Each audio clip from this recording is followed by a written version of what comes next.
രണ്ടാം ഞായറാഴ്ചയും കേരള ബോക്സ് ഓഫീസിൽ കത്തിക്കേറി ജയസൂര്യ ചിത്രം ആട് 3. ഹലോ ഫ്രണ്ട്സ്, എല്ലാവർക്കും മൂവി ടോക്സ് അറിവിൻ്റെ പുതിയൊരു വീഡിയോ ഇട്ട് സ്വാഗതം.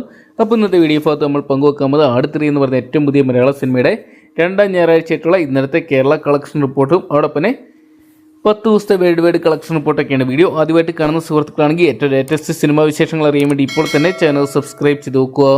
ജയസൂര്യ, സജീവ് കുറുപ്പ്, വിനായകൻ, സണ്ണി വെയിൻ തുടങ്ങിയവരൊക്കെ കേന്ദ്ര കഥാപാത്രമാക്കി മിഥുൻ മനോഹർ തോമസ് അണിയിച്ചൊരുക്കിയ ചിത്രമായിരുന്നു ആട് 3 എന്ന് പറയുന്ന സിനിമ. എന്തൊക്കെയാണ് ആട് സീരീസിലെ പുതിയ ഭാഗത്തിന് വലിയ വിജയങ്ങൾ തന്നെ സ്വന്തമാക്കാൻ സാധിക്കുക പ്രേക്ഷകരുടെ പ്രിയ ചിത്രമായിട്ട് മാറാനും സാധിക്കുന്നുണ്ട്. ഇപ്പോൾ ആ ചിത്രത്തിന് തുടർച്ചയായിട്ടുള്ള 11ാം ദിവസമായിട്ടുള്ള ഞായറാഴ്ച ദിവസത്തെ കളക്ഷൻ റിപ്പോർട്ടുകൾ പുറത്തു വരുമ്പോൾ ചിത്രം കേരള ബോക്സ് ഓഫീസിനായിട്ട് 3 കോടി രൂപയോളം കണ്ടെത്തിയെന്നാണ് പുറത്തുവരുന്ന റിപ്പോർട്ടുകൾ സൂചിപ്പിക്കുന്നത്.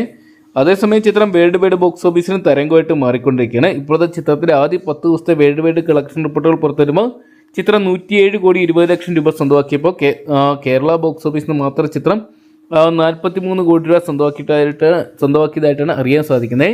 ഇന്ത്യൻ ബോക്സ് ഓഫീസിൽ നല്ലൊരു ഹോൾഡ് നിലനിർത്തുന്ന ചിത്രം ഓവർസീസിലും റെക്കോർഡ് കളക്ഷൻ തന്നെ സ്വന്തമാക്കുന്നുണ്ട്. എന്തൊക്കെയാണ് ജയസൂര്യയുടെ കരിയറിൽ ആദ്യത്തെ 100 കോടി ചിത്രമായിട്ട് ആട് 3 മാറിയിട്ടുമുണ്ട്.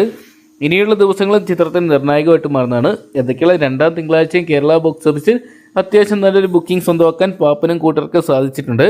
ഈസ്റ്ററും വിഷുവൊക്കെ വരുന്ന ഒരു സാഹചര്യത്തിൽ പാപ്പനും കൂട്ടരും തന്നെ കപ്പ് സ്വന്തമാക്കുകയാണെങ്കിൽ മറ്റേതെങ്കിലും ചിത്രങ്ങൾ കപ്പ് സ്വന്തമാക്കുമെന്ന് കണ്ടു തന്നെ അറിയാം. അപ്പോൾ പാപ്പിൻ്റെ 3ാം വരവ് എങ്ങനെയുണ്ടെന്നാണ് നിങ്ങളുടെ അഭിപ്രായം എന്ന് കമൻറ്റ് ബോക്സിൽ പങ്കുവെക്കുക. അതോടൊപ്പം തന്നെ ചിത്രത്തിൻ്റെ വരും ദിവസങ്ങളിലെ കളക്ഷൻ റിപ്പോർട്ടുകൾ അറിയണമെന്നുണ്ടെങ്കിൽ ഇപ്പോൾ തന്നെ ചാനൽ സബ്സ്ക്രൈബ് ചെയ്ത് കൂടെ കൂടുക.